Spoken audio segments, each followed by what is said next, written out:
সকাল থেকেই মা ঘরে ছিল না, আর মা ঘরে না থাকলে ঘরটা যে কত শান্ত আর অগোছালো লাগে সেটা মা না থাকলেই বোঝা যায়। হাই গাইস, আমি Pritam and welcome to my new mini vlog. Saraswati পুজোর জন্য কাল রাত্রিবেলা মা আর ভাই মামার বাড়ি গিয়েছিল, আর মা ঘরে না থাকলে এতটা বেকার লাগে কি বলবো। যাই হোক, চলো দোকানটা খুলতে হবে, তাই সকালবেলা উঠে ফ্রেশ হয়ে প্রথমে গিয়ে দোকানটা ওপেন করলাম, আর তারপর দোকানটা ওপেন করে ভালো করে গুছিয়ে নেওয়ার পর চিয়া সিডস খেলাম, যেটা কাল রাত্রিবেলা ভিজিয়ে রেখেছিলাম। তারপর দোকানের ভিতরে বসে চুলটা দেখছিলাম। কাল রাতে শ্যাম্পু করার পর থেকে মনে হচ্ছে যেন চুলটা কিরকম একটা অদ্ভুত মতো হয়ে আছে। আর এই পারে সকাল সকাল দোকানে দিয়ে গেল বিভিন্ন রকম ফ্লেভারের বিভিন্ন রকম দামের নতুন নতুন কোন ধূপ, যেই ধূপগুলো মার্কেটে এখন খুব বেশি চলছে। আর আমার দোকানের দুই নতুন সিকিউরিটি ইনচার্জকে দেখো, দোকানের মধ্যেই এসে উৎপাত শুরু করে দিয়েছে। আরে বাবা, তোদের ডিউটি এখন না, এখন তোরা গিয়ে প্যান্ট পরে ঘুমিয়ে পড়, আমি যখন না থাকবো তখন এসে পাহারা দিবি।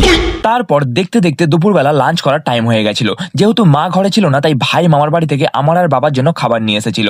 সরস্বতী পুজোর পরের দিন, তাই গরম কোনো খাবার খেতে নেই, আর মামার বাড়ি থেকে এত কিছু খাবার পাঠিয়েছিল, কোনটা ছেড়ে কোনটা খাবো বুঝতেই পারছিলাম না। ফাইনালি গাইস, আমার খাওয়া দাওয়া কমপ্লিট হয়ে গেছে, আর এই পারে ঘরের অবস্থাটা জাস্ট দেখো, মা ঘরে না থাকলে যা হয় আর কি।